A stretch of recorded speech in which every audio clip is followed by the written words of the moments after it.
اگر ہم کسی کو دین حق اور صحیح عقیدے کی طرف دعوت دیں اور وہ شخص کہیں کہ مجھے میرے شیخ نے آپ سے بات کرنے سے مجھے منع کر دیا ہے تو کیا کریں؟ کیا اہل البدع سے دوستی کی جاتی ہے دین کی دعوت کے مقصد کے لیے؟ دین کی دعوت کے دروازے ہر وقت کھلے رکھنے چاہیے۔ سرتاج الاسلام نے یہودیوں کی بھی دعوت دی، عیسائیوں کی بھی دعوت دی، یہ دروازہ کبھی بند نہیں ہونا چاہیے۔ رہا یہ ہے کہ ان کو ہم نوالا ہم پیالہ بنایا جائے، یہ ایک صالح انسان ایسا نہیں کر سکتا۔ باقی رہا جو کہے کہ میرے شیخ نے منع کیا ہے، ایسے شخص اور بھائی کے لیے دعا کرنی چاہیے، وہ حقیقت میں شیخ نہیں ہے، کیونکہ شیخ کی ویسے 5 قسمیں ہیں نا، شاید آپ نے سنی ہو کہ نہ سنی ہو۔ شیخ کہتے ہیں وَالشَّيْخَ الَّذِي شَيَّخَهُ الزَّمَانُ، ایک شیخ وہ ہوتا ہے جس کو زمانے نے شیخ بنا دیا، بوڑھا بنا دیا، اس کو بھی شیخ کہتے ہیں۔ یا شیخ معنی کیا ہوتا ہے؟ اے محترم بوڑھے انسان۔ وَالشَّيْخَ الَّذِي شَيَّخَهُ الْقُرْآنُ، ایک شیخ ہوتا ہے جس کو قرآن نے شیخ بنا دیا، یعنی اتنا بلند مقام دے دیا، قرآن پڑھ کے پڑھا کے اس کو کہتے ہیں یا شیخ۔ کیا مطلب؟ یہ واقعی اس پائے کا انسان ہے کہ اس کو اپنا استاد مانا جائے۔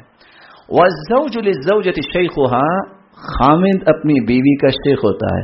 قاموس المحیط میں لکھا ہے کہ ہر خامند اپنی بیوی کا شیخ ہے، تو بیوی کہہ سکتی ہے شیخ کیونکہ اس کا خامند ہے۔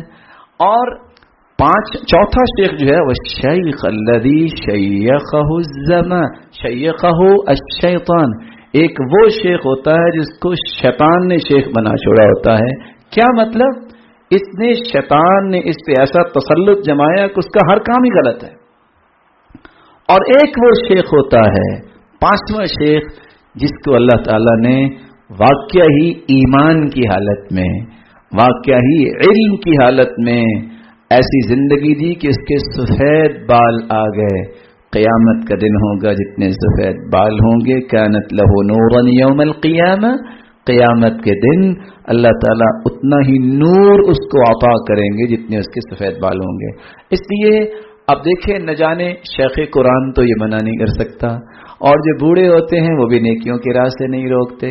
ہو سکتا ہے اب نہ جانے وہ اس شیخ سے کیا مراد لیتا ہے، یا کون سا شیخ اس بیچارے کے پلے پڑ گیا ہے کہ جو کہتا ہے کہ قرآن و حدیث کی بات نہ سننا۔ نیک لوگ کبھی بھی نیکی سے نہیں روکتے، بلکہ نیکی پسند کرنے والوں کی نشانی مومنوں کی یہ ہے یأمرون بالمعروف وینہون عن المنکر، کہ وہ برائی سے روکتے ہیں اور نیکی کی رغبت دلاتے ہیں۔